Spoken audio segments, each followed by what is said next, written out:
कि परमाणु परीक्षण की भी आलोचना की गई। पूछा गया देश के सामने कौन सा खतरा था। 1974 में सदन में था,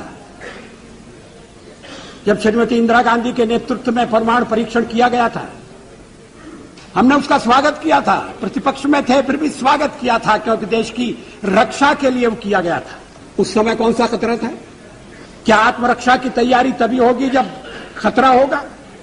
अगर तैयारी पहले से हो तो जो खतरा अगर आने वाला है वो खतरा भी दूर हो जाएगा, और इसीलिए हमने परमाणु परीक्षण करने का फैसला किया। 11 मई 1998 को तत्कालीन प्रधानमंत्री अटल बिहारी वाजपेयी के नेतृत्व में भारत ने पोखरण में परमाणु परीक्षण किए थे। ये एक ऐतिहासिक घटना थी जिसने भारत की राष्ट्रीय सुरक्षा को सुनिश्चित किया। आज के इस खास वीडियो में हम इसी ऐतिहासिक पल का विश्लेषण करेंगे और जानेंगे कि साल 2024 के लोकसभा चुनाव में इसका फायदा भाजपा को मिल सकता है क्या। नमस्कार, आप देख रहे हैं एयर न्यूज़। विदेश मंत्री एस जयशंकर ने पोखरण परमाणु परीक्षणों की 26वीं वर्षगांठ पर कहा कि एनडीए सरकार ने उस निर्णय ने भारत की राष्ट्रीय सुरक्षा सुनिश्चित की है।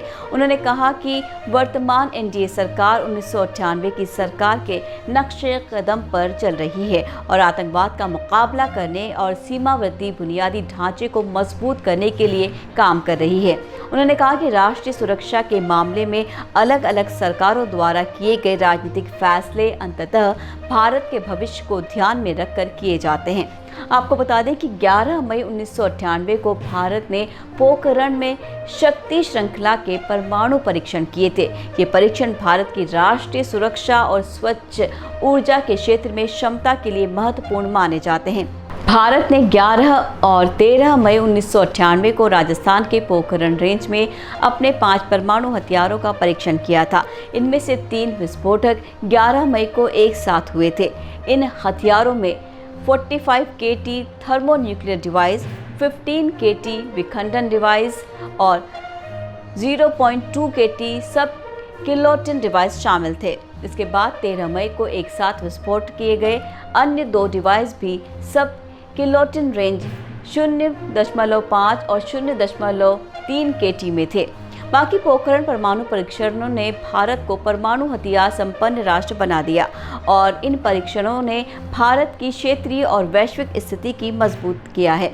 लेकिन इन परीक्षणों ने अंतर्राष्ट्रीय समुदाय में मिश्रित प्रतिक्रियाएं उत्पन्न की है। कुछ देशों ने भारत की कार्रवाई की निंदा की है, जबकि अन्य ने इसे भारत के अधिकार के रूप में समर्थन दिया है।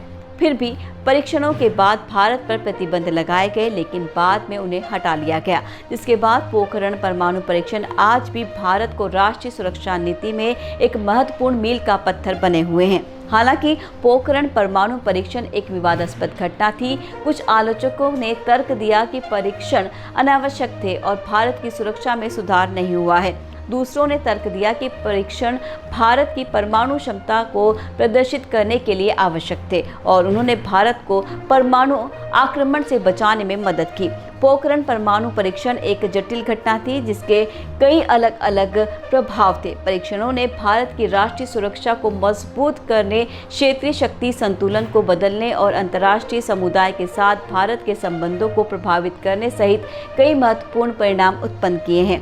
तो इस तरह हमने जाना कि पोखरण परमाणु परीक्षण भारत के इतिहास में एक महत्वपूर्ण घटना थी। परीक्षणों ने भारत को परमाणु हथियार संपन्न राष्ट्र बना दिया और भारत को राष्ट्रीय सुरक्षा और क्षेत्रीय शक्ति संतुलन और अंतर्राष्ट्रीय समुदाय के साथ भारत के संबंधों पर महत्वपूर्ण प्रभाव डाला, जिसका निश्चित फायदा मौजूदा लोकसभा चुनाव में भाजपा भुनाने में कोई कमी नहीं छोड़ना चाहती। बाकी आने वाले समय में स्पष्ट होगा कि मतदाताओं के लिए ये मुद्दा कितना अहम था। तो ऐसी अपडेट्स के लिए जुड़े रहिए एयर न्यूज़ के साथ। नमस्कार।